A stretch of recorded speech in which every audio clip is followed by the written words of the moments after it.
Hello and welcome. You're watching Beyond World is One. My name is Mohammed Saleh, and let's start this broadcast by taking a quick look at what is making headlines at this hour.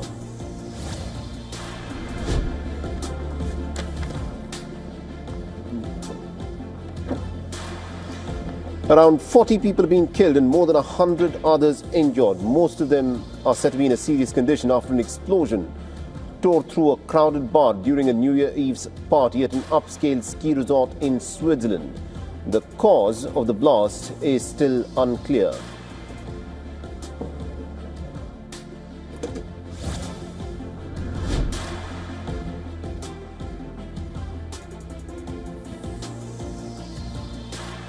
Now, Russia claims that at least it has 20 killed in a Ukrainian drone strike in the Kherson region. This is the Ukrainian President Volodymyr Zelensky says that Russia is carrying the near 4-year-long war into the new year with more than 200 drone strikes on Ukraine.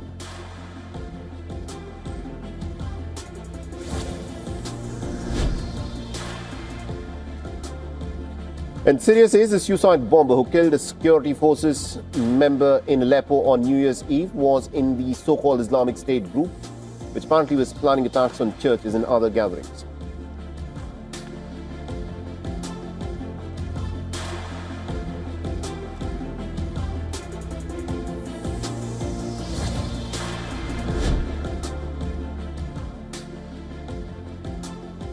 And North Korean leader Kim Jong-un hails his troops that are fighting abroad as forging an invincible alliance with Russia in the New Year's message.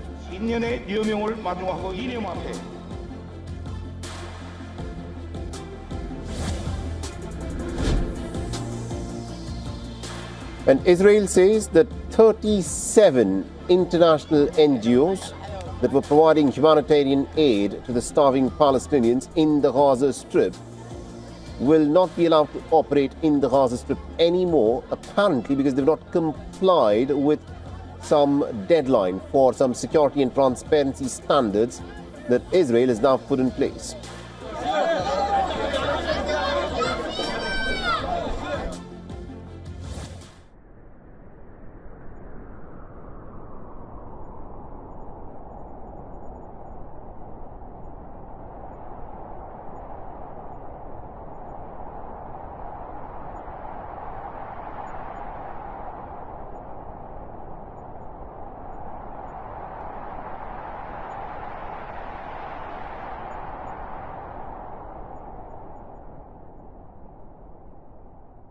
Six years ago, an alert from Wuhan quietly flashed across the world. Few grasped it then, but it would soon change how humanity fears invisible enemies. Now another silent threat is spreading slower, quieter, but stubbornly hard to kill.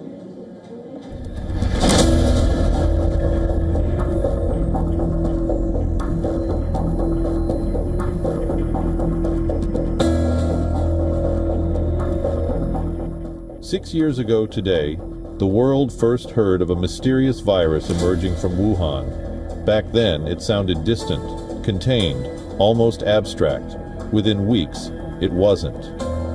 COVID-19 rewired global health systems, exposed vulnerabilities, and taught one brutal lesson. Microbes evolve faster than human complacency. Now, scientists are tracking a different kind of adversary, not a virus, a fungus. Its name is Candida auris. It doesn't spread with explosive speed. It doesn't shut down cities, but it refuses to die. Candida auris is being described as a superbug fungus because it resists most known antifungal drugs. In some cases, all of them. Health officials say more than 7,000 people have been infected across 27 U.S. states, largely in hospitals and long-term care facilities. Globally, Candida auris has now been detected in over 50-60 countries across 6 continents, its burden rising year after year. The most common symptoms are skin and nail fungal infections. A patient may suffer from digestive issues like bloating, constipation, and diarrhea. They also feel tired and worn down along with fever and chills. Some female patients also develop vaginal infections. What worries scientists is its adaptability. Candida auris appears to be learning, mutating, outsmarting drugs. Faster than new treatments can be developed. Climate change, global travel, and crowded hospitals may all be helping it spread.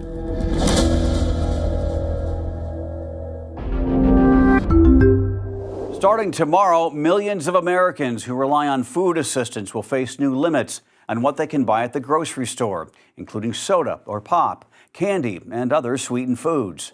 5 states, Indiana, Iowa, Nebraska, Utah, and West Virginia, are the first to roll out new SNAP restrictions after getting federal waivers approved.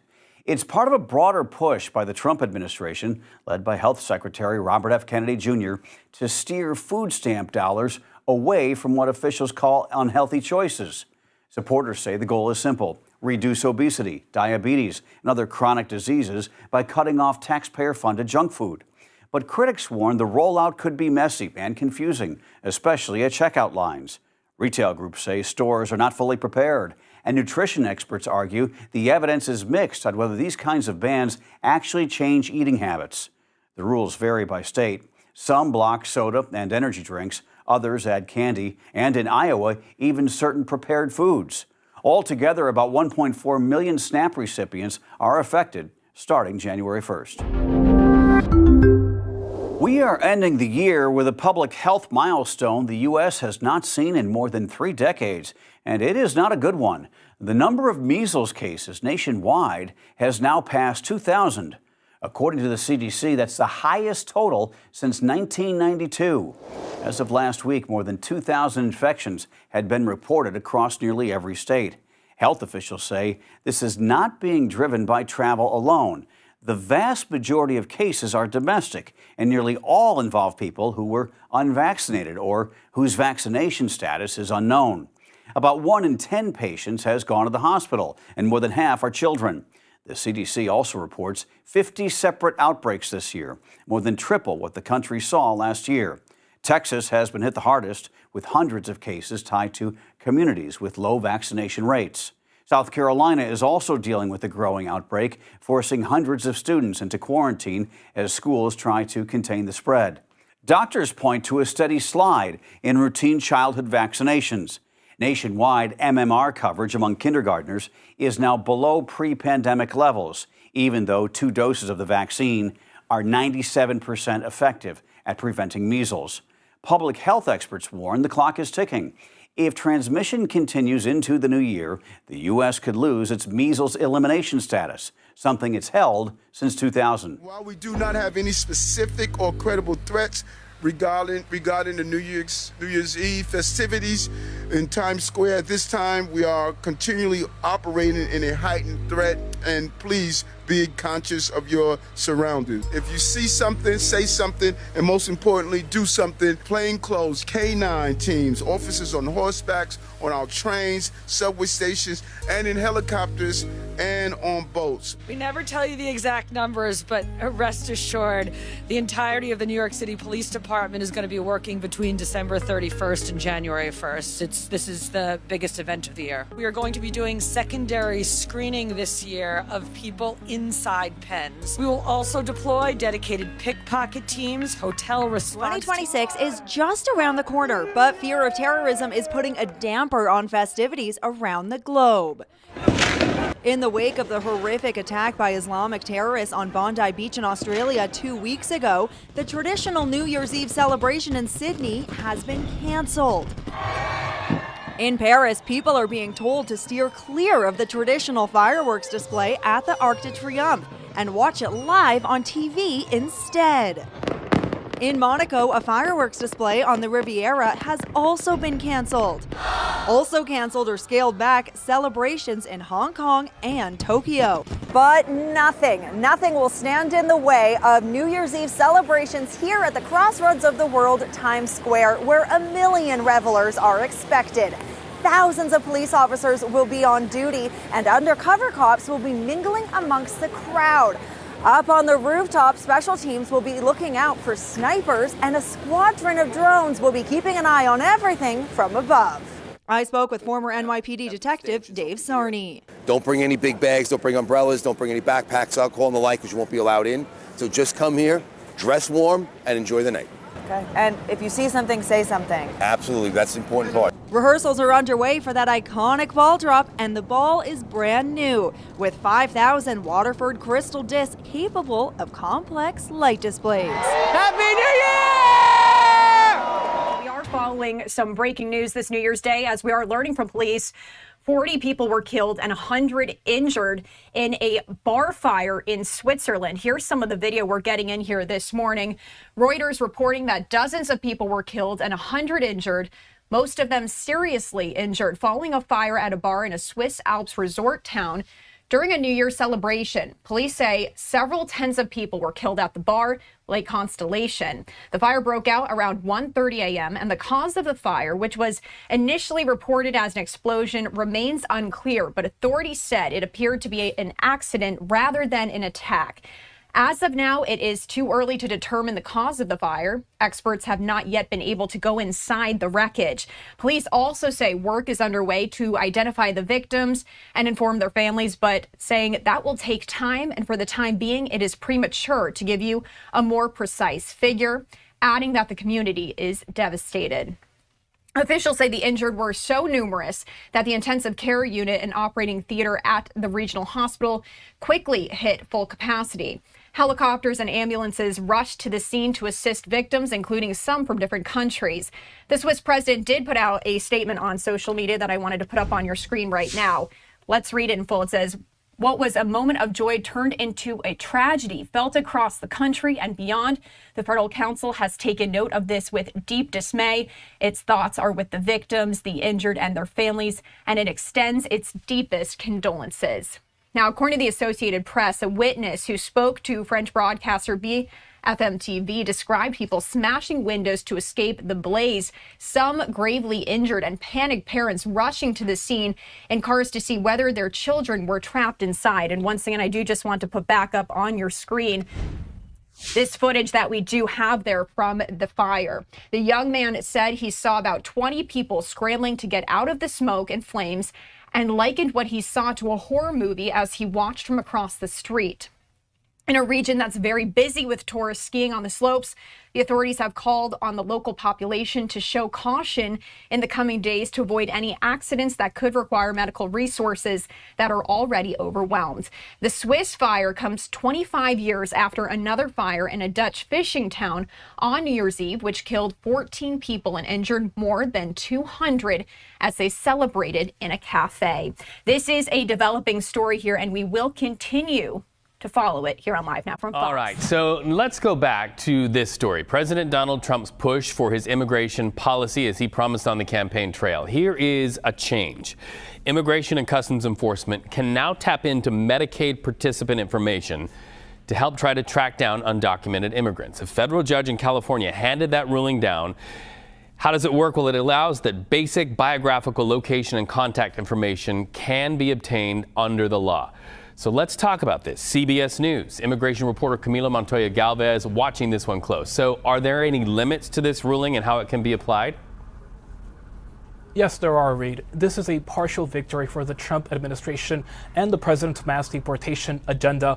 A federal judge, as you underscored, has allowed officials to share some Medicaid data with ICE for immigration enforcement purposes, meaning efforts to identify, arrest, and ultimately deport people suspected of living in the U.S. illegally. ICE can now receive biographical, contact, and location information from the Medicaid program. That can include the immigration status of individuals, their nationality, their address, phone numbers, and date of birth. The judge, importantly, however, Reed, blocked ICE from having access to a broader set of Medicaid information, including sensitive medical records and data on American citizens and lawful permanent residents. That information sharing, Reed, is still prohibited under that court ruling. It's important to note that, generally speaking, immigrants in the U.S. illegally are not eligible for Medicaid, but states are required to provide emergency care to anyone irrespective of their immigration status, and some states, led by Democrats, also offer certain health benefits to immigrants who lack immigration status.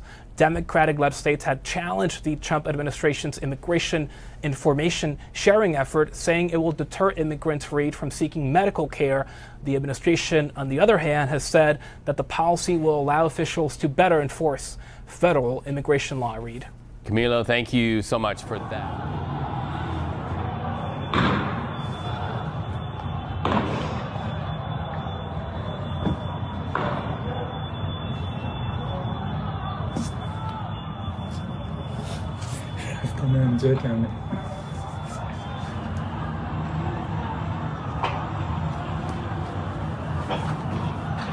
کجاست؟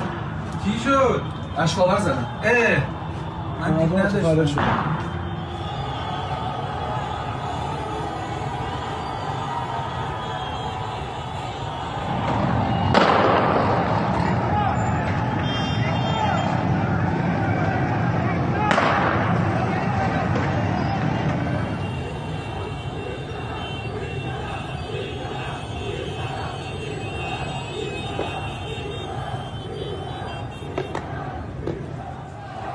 Eyewitness video released on Tuesday shows crowds marching along a Tehran street over the soaring cost of living.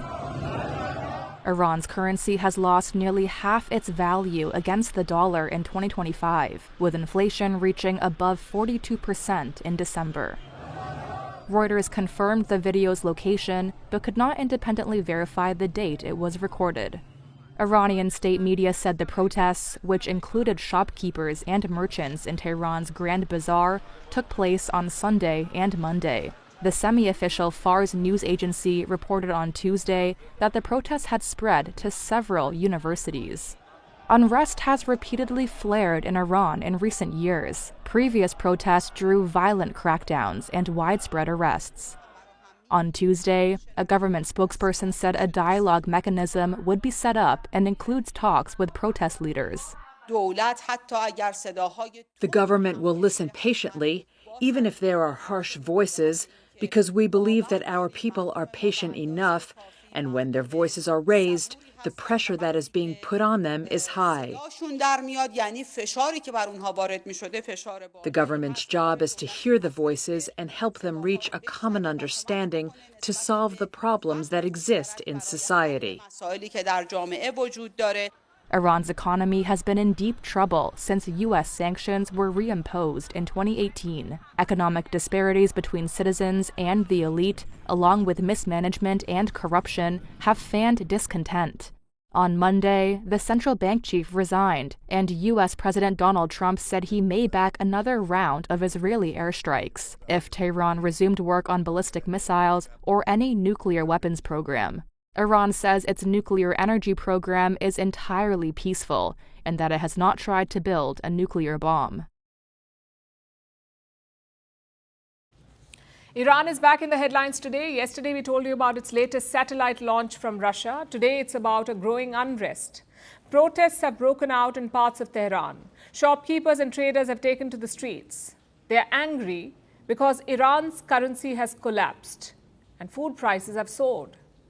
Iran's currency is called the rial. It has fallen to a record low.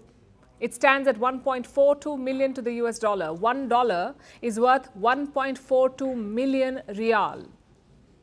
This has pushed up prices across the board. Basic goods have become unaffordable. The government says it is listening, but the pressure is deeper than one crisis. Years of sanctions and restricted trade have left the economy fragile, and now that pressure is boiling over. Our next report has more. 2025 has been a year of strain for Iran. From regional conflict and rising tensions with Israel and the U.S. to water shortages and power cuts, pressure has come from every direction for the country. Now that pressure is spilling onto the streets. This week, protests have erupted in parts of Tehran. Shopkeepers and traders have taken to the roads. They are frustrated and angry, not only over politics, but over survival. At the center of it all is Iran's collapsing currency. The rial has fallen to nearly 1.42 million to the US dollar. This is its weakest level ever. Just a year ago, it was trading far stronger. For ordinary Iranians, this fall has had an immediate impact. Their savings have lost value, product prices change daily, and running a business has become increasingly unpredictable. Many shopkeepers say they have no choice but to close. Suppliers are reluctant to quote prices, and customers are cutting back on even basic purchases. The pressure is not limited to the markets. Official figures show inflation reached 42.2% in December. Food prices rose by 72%, while health and medical costs jumped 50% compared to last year. For families already struggling, those numbers translate into hard decisions about what to buy and what to go without. The government says it understands the frustration. The government will listen patiently, even if there are harsh voices, because we believe that our people are patient enough, and when their voices are raised, the pressure that is being put on them is high. President Masoud Pezeshkian has acknowledged public anger. In a post on X, he has promised to address what he called the legitimate demands of the people. Parliamentary leaders have also promised action to protect purchasing power. People's concerns and protests regarding livelihood problems must be responded to with full responsibility and dialogue, especially with representatives of guilds, and taking necessary measures focused on increasing people's purchasing power and reforming the economic decision-making process must be placed on the agenda of executive officials. But for many Iranians, the crisis feels deeper than any single policy decision. Years of sanctions have limited trade and access to foreign currency. Oil exports remain constrained, investment has slowed, and confidence in the economy has steadily eroded. What is unfolding now is not sudden. It is the result of pressures that have been building quietly, year after year. In 2022 and 2023, nationwide protests had erupted, exposing the deep political and social fault lines. Those demonstrations were met with force, but the pressures behind them never disappeared. And today, those strains are resurfacing, pushing people to the streets. As 2025 winds up, Iran faces a familiar question. How long can daily life continue under this kind of strain? Washington shrugs, but Tokyo is watching with rising alarm. Our next story brings you all the action and the anxieties. Take a look.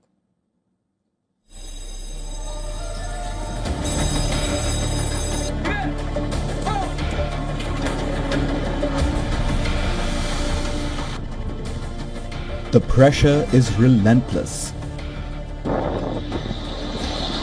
The roar came at dawn. Missiles streaking over the waters near Taiwan.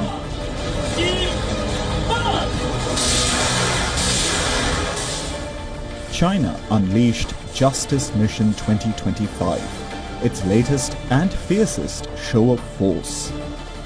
Destroyers, frigates, bombers, all on the move. Over 24 rockets launched in quick succession, sending a booming sound reverberating across the sky. The message is unmistakable: encirclement, blockade, control. Taiwan is an inalienable part of China's territory, and the military drills carried out by the PLA serve as a strong punishment for Taiwan's separatist forces who seek secession through military buildup, and is a necessary move to defend national sovereignty and territorial integrity. Taipei calls it an intimidation campaign, not an exercise. Its radar screens lit up with readings: 130 PLA aircraft, 14 Navy ships, multiple Coast Guard vessels. The island remains alert as war drills rage north, south and east. Taiwan's defense officials condemn Beijing's provocations, asserting that China's drill was not able to blockade the island.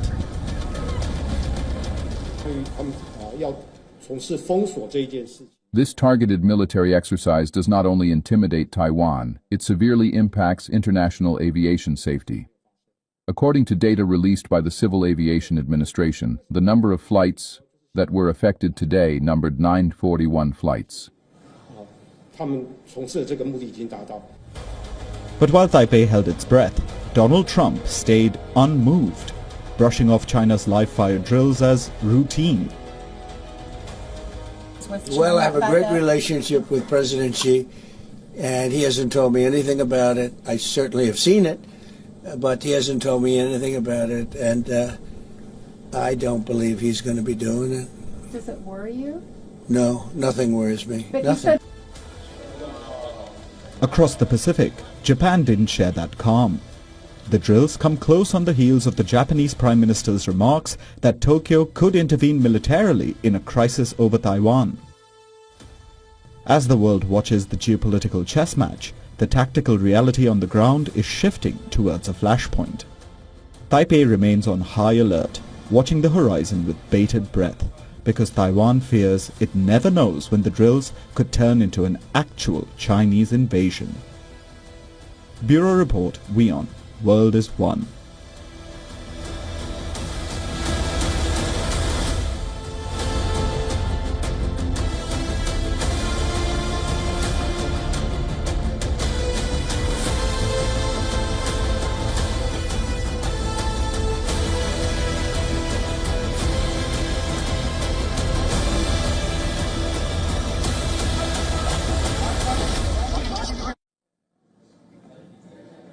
All right, shifting focus now to Turkey, which has just lived through one of its most seismically active years on record. New data showing that in 2025, the country was rocked by more than 53,000 earthquakes, 53,000, an average of 6 tremors every hour, basically.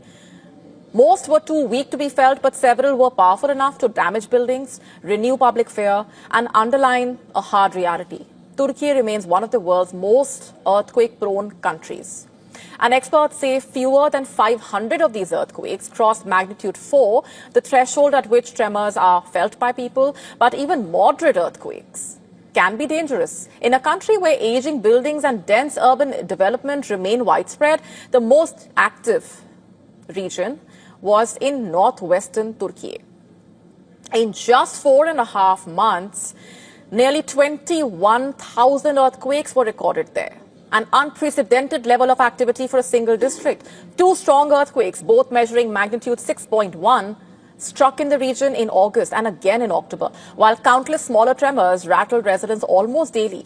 The most significant quake of the year, however, struck closer to home for millions. In April, a magnitude 6.2 earthquake hit off the coast of Silivri, near Istanbul, a city of more than 15 million people. A city of more than 15 million people. The quake did not cause large-scale destruction, but it once again raised alarm about Istanbul's vulnerability to a major seismic event. Despite the high number of earthquakes, casualties in 2025 were relatively low. Only 3 deaths were reported, with fewer than 600 injuries, most caused not by collapsing buildings, but by panic. And experts say that fact itself is telling. It suggests that while structures may have held, public preparedness remains weak, and fear can turn even moderate tremors into rather deadly situations. And according to disaster specialists, Turkey experienced 1 magnitude 4 earthquake every day, a magnitude 5 quake roughly every 2 weeks, and a magnitude 6 event about every 2 to 3 months. And the risk is not localized, by the way. Active fault lines pass beneath 24 provinces, 81 districts, placing millions of people in seismic danger zones. And experts warn that earthquake-resistant construction remains insufficient and that urban transformation projects must accelerate, especially in older neighborhoods built before modern safety codes. And they also stress the need for nationwide disaster awareness training aimed at reducing panic and improving how people respond when the ground starts to shake. Turkey's experience in 2025 is not a warning of if another major earthquake will strike, but when. And the question now facing authorities is whether the country will be ready before the next big one strikes.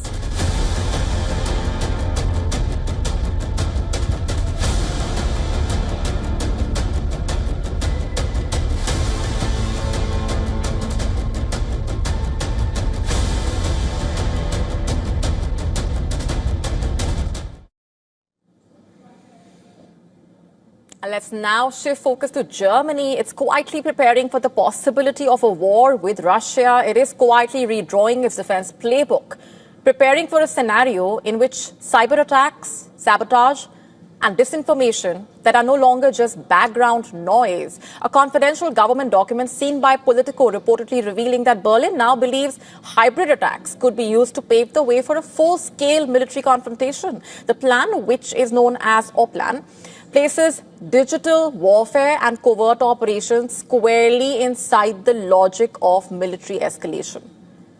At the center of the strategy is Germany itself. In case of a future conflict, the country would basically serve as NATO's main logistics hub, a crucial transit corridor for troops, weapons, supplies moving east.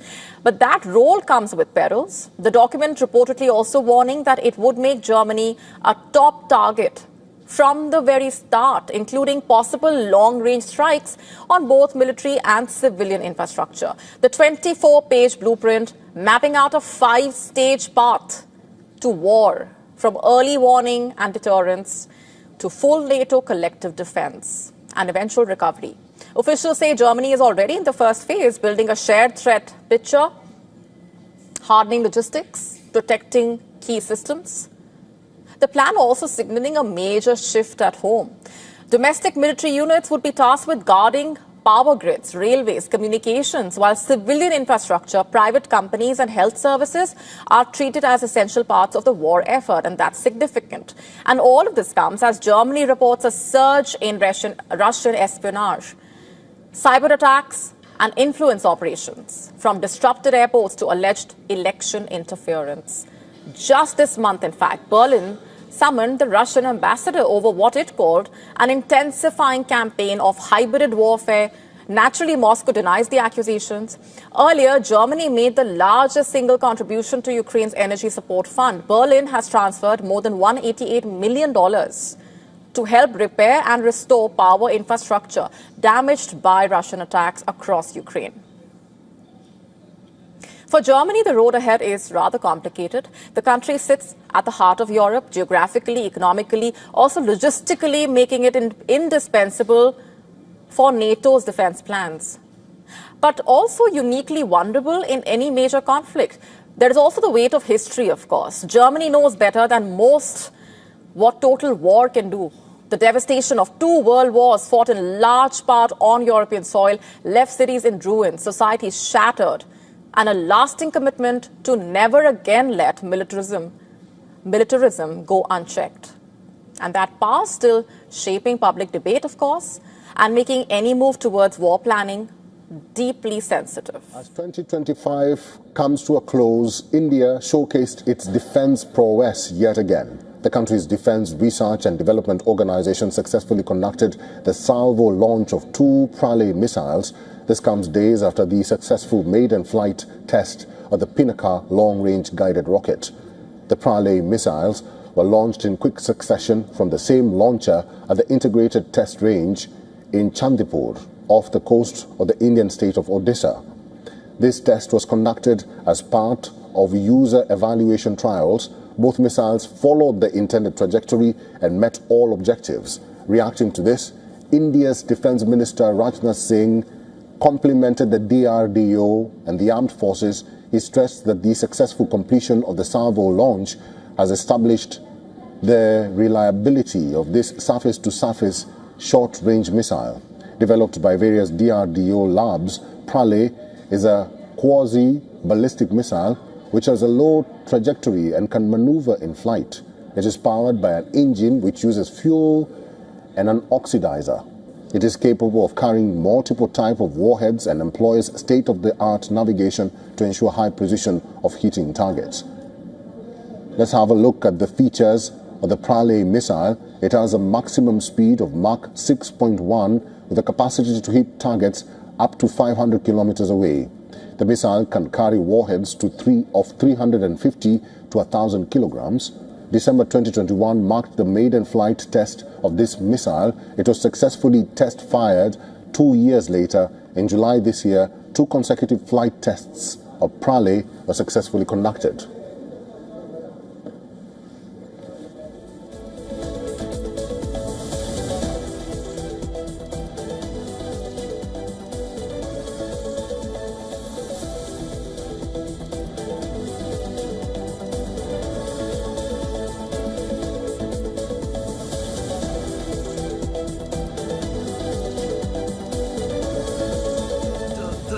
昨天开始就每个小时广播，透过夜电台广播告诉渔民的演习区域，请这些渔民不要靠近，以免发生危险，或是尽快回航躲避。演习就不能作业了。我这个对渔民来讲，一起俩鱼够3等呀，啊你不能捕鱼，它当然对它造成真的是蛮大影响的。这就它对它的影响，就是造成它的损失。因为今天演习嘛，所以取消了。当然是不方便的，我们整个行程都乱掉了。Top focus at this hour, the United Arab Emirates says that it is pulling its remaining forces out of Yemen. And this comes following a Saudi ultimatum to withdraw within 24 hours' time. Now, tensions have escalated between the traditional allies, Saudi Arabia and UAE, over a sweeping offensive by UAE-backed separatists in the south of the country of Yemen. The United Arab Emirates Defense Ministry said that it was withdrawing counter-terrorism teams from Yemen of its own volition. Abu Dhabi had denied being behind the separatists' advance, and Yemen's Presidential Council and Saudi Arabia have both demanded Emirati troops to be pulled out. UAE and Saudi Arabia support different groups in the divided Yemeni government. Also, demonstrators took to the streets to protest the call for UAE forces to leave the country.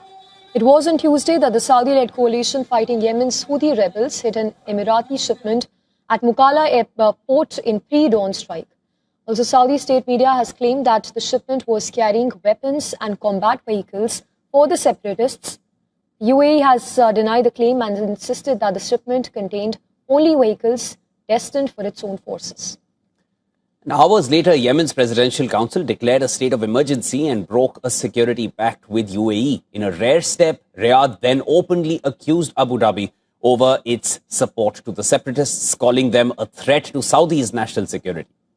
Tuesday's events came after forces from the UAE-backed Southern Transitional Council marched across Hadramaut and Al-Mahara provinces this month. Abu Dhabi has denied being behind the separatist advance, while the STC is also a key member of the Yemeni government, a fractious alliance held together by its opposition to the Houthis. The Saudi-led coalition had warned that it would back Yemen's government in any military confrontation with separatist forces and urged them to withdraw. However, STC remained defiant, insisting that there is no thinking about withdrawal from its newly seized positions. Emirati troops had arrived in Yemen as part of the Saudi-led coalition fighting the Houthis, who had forced the government from the capital Sana'a in 2014 and seized much of Yemen. The UAE pulled out most of its forces by 2019, leaving only a limited number in the government-run south, where a patchwork of militias hold sway. Now, its final withdrawal follows a rare public dispute with Riyadh.